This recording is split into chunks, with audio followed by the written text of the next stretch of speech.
আছে এবং শ্রদ্ধা নিবেদন করতে পারছি, এটা তো অবশ্যই ভালো লাগার বিষয়। শুধু এখানে আসতে পারা নয়, গোটা বাংলাদেশ তো এক ধরনের অবরুদ্ধ ছিল।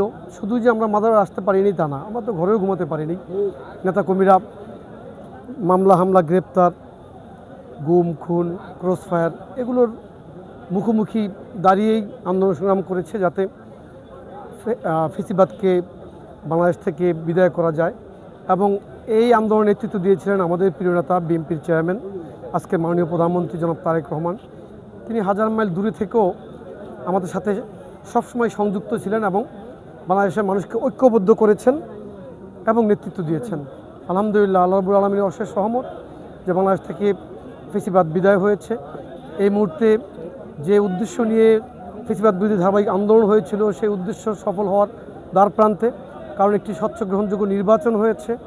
মানুষ আশা করছে নির্বাচনের আগে বিএনপি যে ইশতেহার ঘোষণা করেছে সেগুলো ধারাবাহিকভাবে ইনশাল্লাহ বাস্তবায়িত হবে। ইতিমধ্যে আমরা লক্ষ্য করেছি যে কমিটমেন্টগুলো জাতির সামনে দেওয়া হয়েছিল নির্বাচনের আগে, সেগুলো বাস্তবায়নের পথে। ইতিমধ্যে অনেকগুলো কর্মসূচি ইতিমধ্যেই আপনারা লক্ষ্য করেছেন যেগুলো শুরু করা হয়েছে, ধারাবাহিকভাবে এগুলো পুরোপুরি বাস্তবায়িত হবে ইনশাল্লাহ।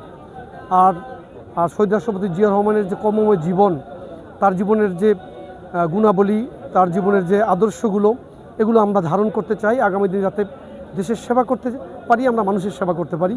তার সততা, তার আদর্শ, তার দেশপ্রেম, এগুলোকে আমরা কাজে লাগাতে চাই, নেতাকর্মীদের মাঝে ছড়িয়ে দিতে চাই। তিনি রণাঙ্গনে যেমন যুদ্ধ করেছেন, এক কঠোর জিয়াউর রহমান ছিলেন সেখানে, আবার এক কোমল জিয়াউর রহমানও ছিলেন। শিশুদেরকে তিনি আদর করতেন, শিশুদের জন্য অনেকগুলো প্রকল্প তিনি বাস্তবায়ন করে রেখে গেছেন। বাংলাদেশের যুবকদেরকে, বিশেষ করে ছাত্র, তরুণ, কিশোর, যুবক, তাদেরকে কীভাবে দেশ গঠনের কাজে নিয়োজিত করা যায় তার জন্য তিনি বিভিন্ন রকমের পরিকল্পনা বাংলাদেশে রেখে গেছেন এবং বাস্তবায়িত করেছেন। তিনি আবার বাংলাদেশের পররাষ্ট্রনীতিকে নির্দিষ্ট চৌহদ্দি থেকে বের করে এনে সারা পৃথিবীতে সার্বজনীন করেছেন। এরকমের অনেক অবদান রয়েছে।